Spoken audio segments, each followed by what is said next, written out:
So make sure that you take the time to invest in addressing this. And once you have this in place, actually even before you have this in place, you also have to think about your business model. You have to think about your marketing funnel, your sales process, and all of those other things. GTM strategy here. GTM stands for go-to-market strategy. What it essentially means is that if you build the app, how are you going to bring that to market? Right? Are you going to just publish that on Google Play and the App Store and just wait for people to download it? Are you going to tap into Facebook ads or Google ads to promote the application? Right? These are things that you have to consider in your GTM strategy, and by extension, also your marketing funnel. You have to identify which particular stages of your customer acquisition should you focus on if you want to improve not just the total number of customers who would sign up, but more importantly, how many number of these people or of these customers are going to be retained by your product or services. Will keep continuing to use your product or service. These are key performance indicators, collectively known, right? That you can monitor, that you can track, and hopefully you can improve as you go along. And business model is also very important because if you don't have the right revenue model or the business model, what's going to happen is you're at a loss, and you don't want that to happen. Okay. And finally, obviously, you have to invest in R&D. Research and development is a never-ending process for a company. Even Apple, for example, the most valuable company in the world, worth over $2 trillion, invests billions of dollars every year for their R&D. And why do you think that's important? It is important so that your company won't stagnate. You would always be thinking of what's going to come next, what products or features or services that your customers will be needing. You have to anticipate those things in order for you to stay ahead of the competition and be in a better position to capture or retain your market share. Okay? So with all of these things, the three stages of the startups, it's very rare that the startups go to the maturity stage. It's very, very difficult to cross from the growth to the maturity stage. And most startups usually become stagnant right here or they die here. So right now you are in the launch stage, and the things that I've discussed with you this afternoon can and will help you if you will want to pursue your idea. So I hope that that you would take the time to identify the key problems that your target customers are facing, right? Assess what are the impacts of these problems on them, and then list down your solutions and then filter them out until you get to validate them, and hopefully I keep on iterating until you come up with a minimum viable product or a full working product to market and sell. And with that, that ends our very simplified blueprint of building your startup. We are now open to questions. Maybe back to you if you want to facilitate the question and answer portion, because the participants, as you said, can unmute and say things here. So maybe they can just probably type it up in the chat box to read some of those questions, and I'll answer.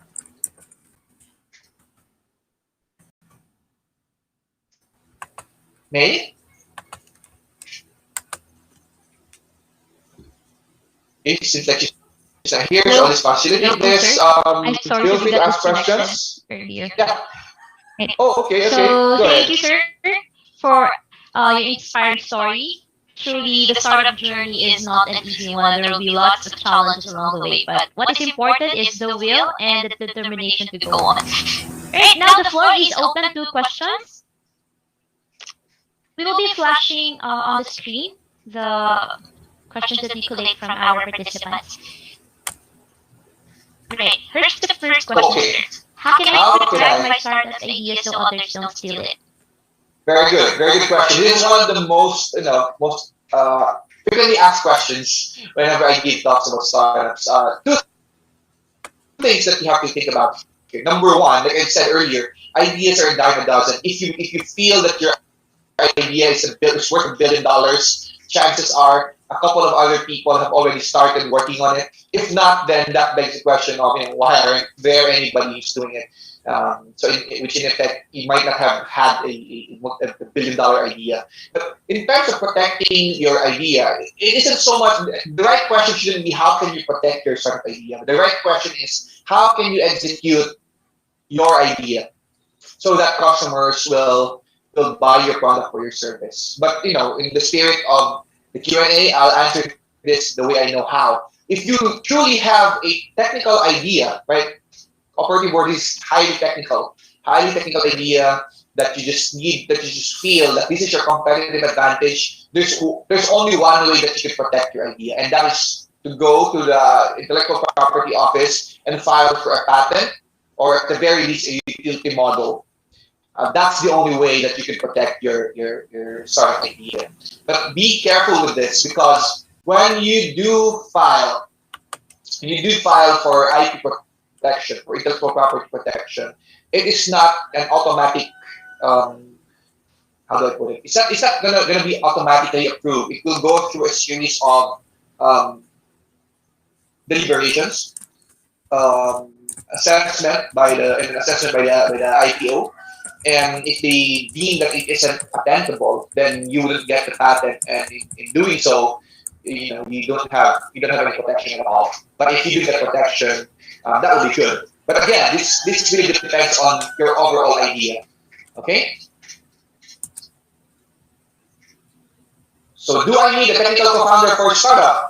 The short answer is no. You don't need one, because I've seen a lot of startups who don't have technical co-founders, and they were able to build that startup, and they were able to either raise funding and really scale their startup, or even get acquired. So the short answer is no, but there's a big but. It is advantageous for you to have a technical co-founder. What do you think are the biggest mistakes made by startup entrepreneurs? Definitely number one, not sharing your idea, not getting feedback, and just really keeping it to yourself. That's the number one thing.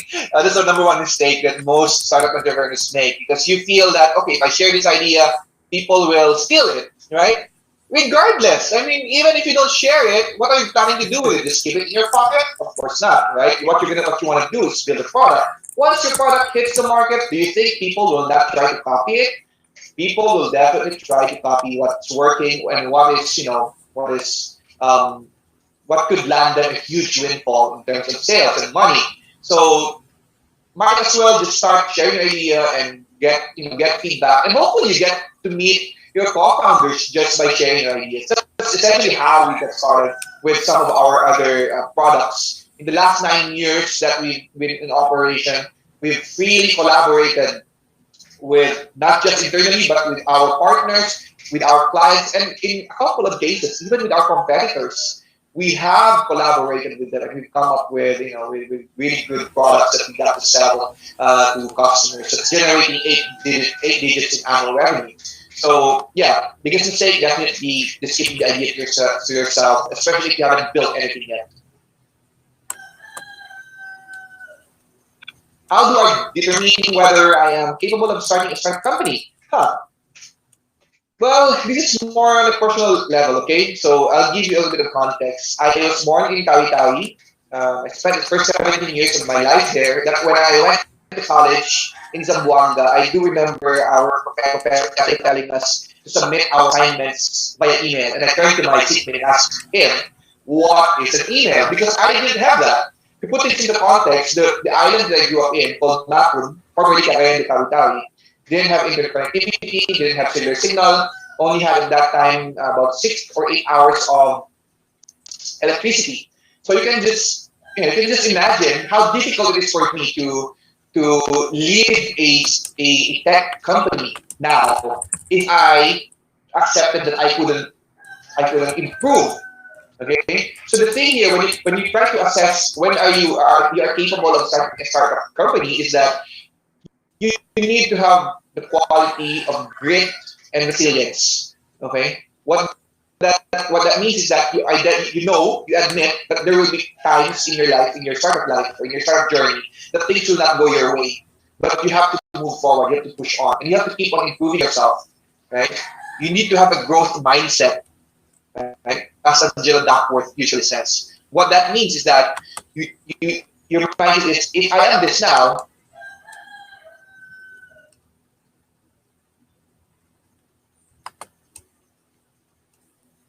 I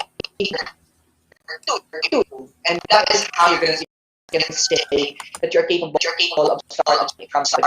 Because when you handle a lot of new things, you'll handle the technical aspect of the business, marketing, sales, HR, legal, talent acquisition, um, compensation and benefits, taxation, for example, financial modeling, a lot of jargon. I can go on and on. But if you have a growth mindset, you are capable of starting your company. As the CEO of Time Free, can you tell us your journey and how you're able to build your own startup? Yeah, so Time Free started out as a virtual queuing solutions company. So at that time, when you were in college, the smartphones wasn't a thing, a huge thing back then.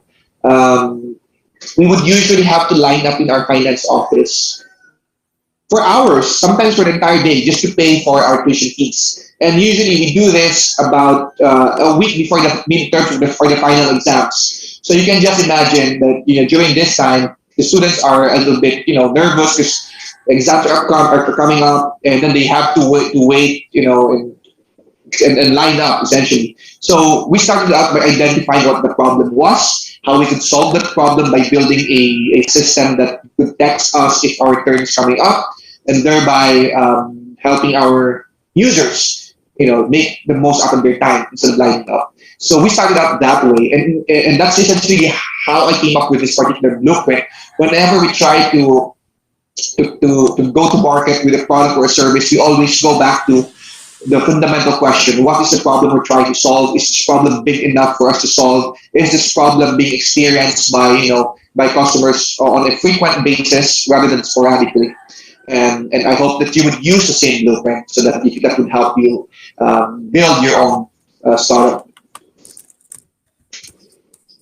What do you think are the ideal skills for forming my startup team?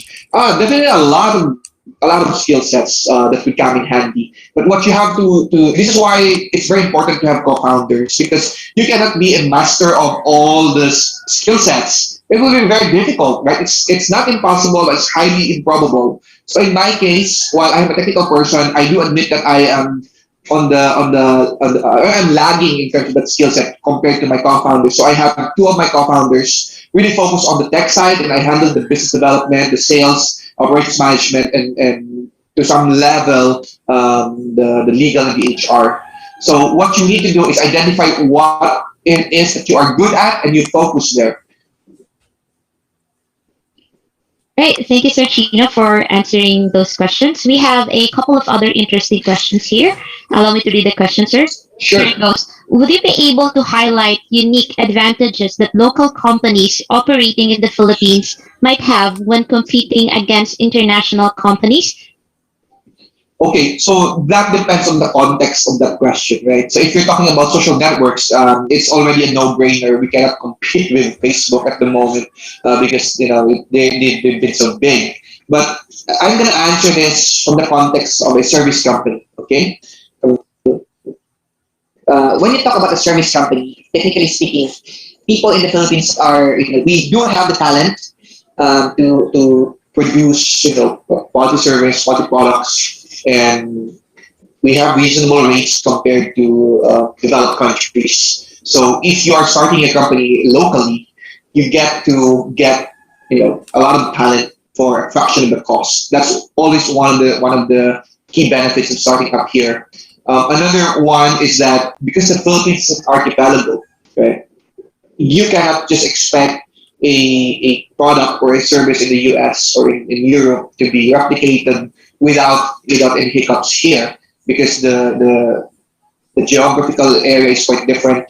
But with that being said, right, our advantage is you can go hyper local.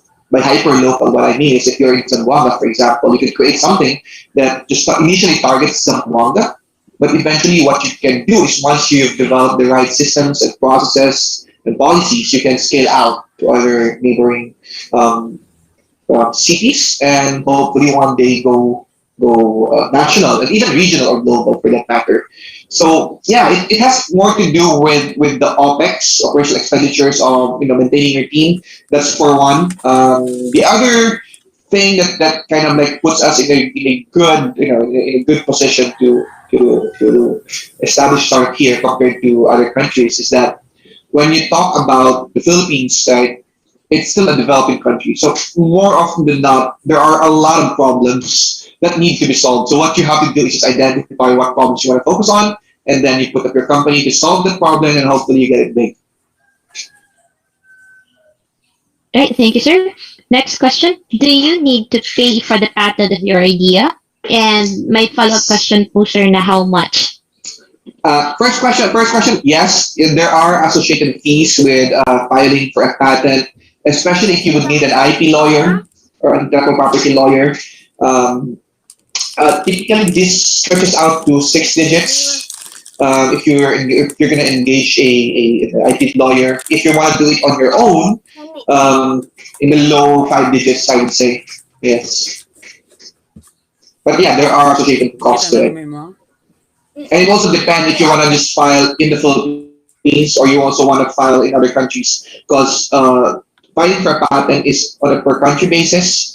So if you just because you file here in the Philippines doesn't mean that you're protected anywhere else unless you go that route and also file in other countries. We have the patent cooperation treaty with the US, for example, such that when you file here, you get for 1 year from the date of filing, you can file again in the US, and you have the right of the first to file rule is in effect. Meaning to say, if somebody in the US also applies for the same patent that you've applied for here in the Philippines, and that is within the prescribed period of 1 year from the date of filing, you are protected. They cannot file there. Right. Next question, sir. Who are the best people to approach when I'm having a startup idea? Okay, this will depend on the context, right? If you are alone, the best people to talk about, to speak to, might not necessarily come from your circle of friends, but it would be beneficial if they are, because you already know their work ethic, you already know their capabilities, so that kind of puts you in an advantage to assess their how they can contribute, right? But in terms of the finding the right people or the best people to talk to, I would always I have a bias for this. Talk to potential customers. That's where you should start. Regardless if you already have co-founders or not, what you want to do is if you have an idea or a product, go to potential customers and tell them, hi, I'm so and so. I'm putting up a company in the process of putting up a company that solves your problem, and this is how we're going to solve it for you. This is the cost. Do you think you would want to use it or not? As simple as that, right? And they would either say, yes, we'd want to use that. In fact, we're using this right now. We're not happy with them. They're more expensive and their customer service is not great. So we do want to try you out. And if that's the case, just tell them, okay, that's great. Would you mind signing a, I don't know, with membership or I don't know, something, just do pre-sales essentially. But would you mind committing to purchasing this, and in exchange we're going to give you X number of percentage of discounts, right? And that's essentially how you can fund your R&D too. And we've done that before, by the way. Like we went to a very big corporation. We told them, hey, this is your problem. We know this is your problem. We know you're using this. This is what we can do for you. This is how much it would cost. And we said, sign the dotted line, give us a down payment. We'll deliver this to you in a couple of weeks. And they did so. In essence, we didn't need to spend a lot of money. They paid us to do the work, and then this work now is being given to them, and it's on a subscription basis. So we still get paid even after the work's done. So pre-selling is always good. Talk to potential customers. Last question, sir. How to build a product even though you're still a student and you don't have money to build a product? Yeah, so that would depend on the product you're trying to build, right? If you're trying to build a space shuttle, I would say that will be very difficult.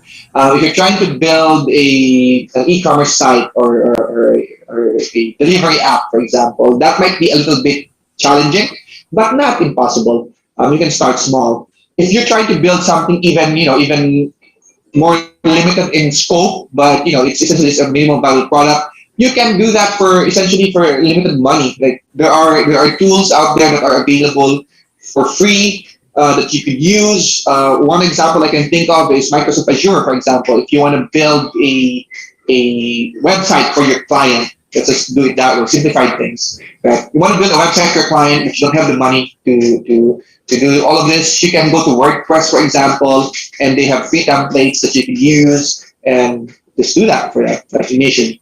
If they would require a more customized product, then you can charge them and just essentially tell them, hey, I'm sorry, but you have to pay us the down payment to do this. And that is the industry practice. So you don't need to have your money to get started.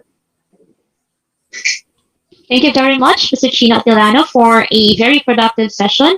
At this juncture, we would like to present you with the Certificate of Appreciation.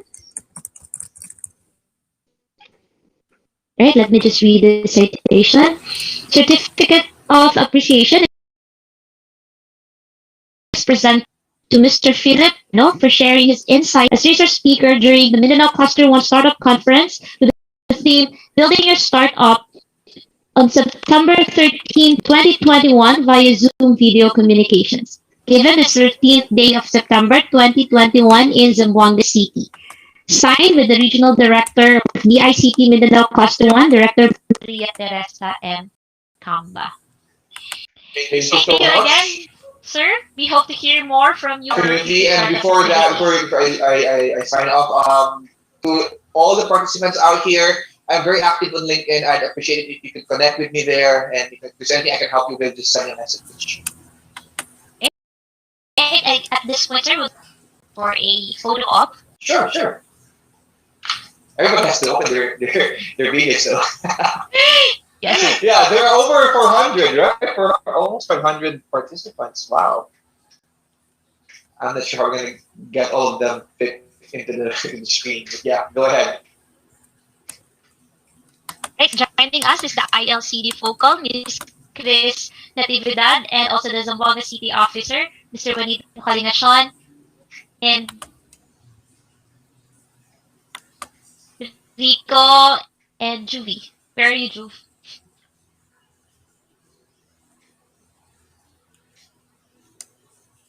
Right. On my cue.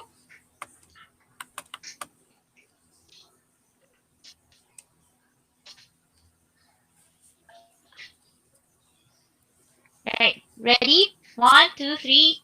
Smile.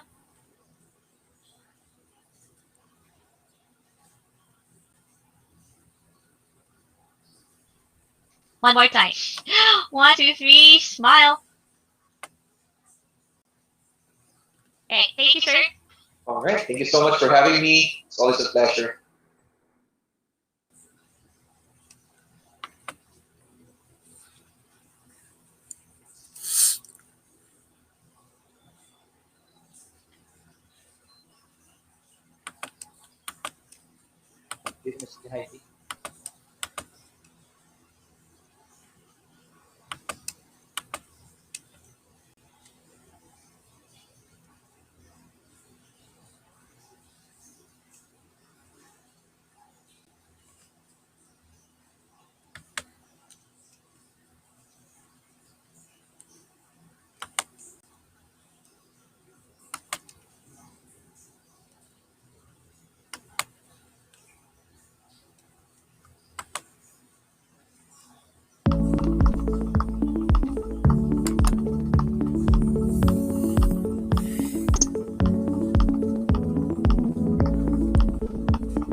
Alright, to give the closing remarks, let us all listen to the ICT Industry and Development Focal of the DICT Mindanao Cluster 1, Ms. Ana Criselda and Zaragoza.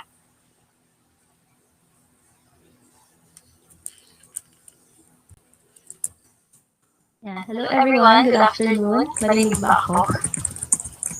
Loud and clear, please. Yeah. So, good afternoon to everyone, to our speaker, si Sir Chino Atilano. Thank you po for accepting our invitation, for being here po sa conference, and for sharing your insights po all about startups. So, Also, good afternoon to our participants coming from the different parts of the Philippines. So I just like to say that this afternoon our conference is a productive one indeed, and I'm sure na our participants have learned a lot from our speaker, from the simple idea generation to development and how a startup is built from ground up. So I'm grateful na all of us had a worthwhile time this afternoon, and let me just say na what you learned today is merely the tip of the iceberg. So there's still a lot more to discover, especially when you're already beginning your own startup journey. So I hope na today's learnings, you will take them with you wherever you go. And I hope that today's conference brought you a different perspective that opportunities can be found anywhere, and that it's not always about having a great idea, but turning that idea into a reality. So before I end this message, I would just like to share this quote with you by Tony Hsieh, the CEO of Zappos. So to all of you aspiring entrepreneurs, chase the vision, not the money. The money will end up following you. With this, I would like to thank all of you once again, and good afternoon. Thank you very much, Ms. Chris. And that is it for our learning sessions for today's conference. At this point, we would like to make an announcement. The DICT Mindanao Cluster 1 will soon be having its regional pitching competition in preparation for the Philippine Startup Challenge 2021. There will be two categories, the professional category and the student category. And since this is a regional competition, we will be having one competition for Region 9 and another one for parts of BARM, Basilan, Sulu, and Tawi-Tawi in collaboration with the ICT Mindanao Cluster 3. With this, we are inviting those aspiring entrepreneurs to send in their entries through the following links as posted on the screen. As for other regions, you may check out the link also posted on the screen to know where you can submit entries for your respective regions. Alright, we are also inviting everyone to like and follow us on our Facebook page for updates and details. Our Facebook page is DICT Mindanao Cluster 1.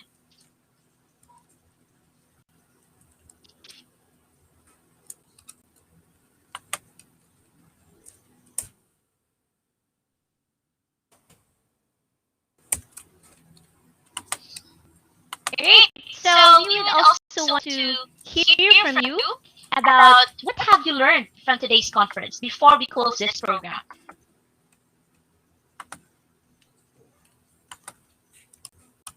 Can you share a list from this conference? Go to menti.com and enter the code 32831389.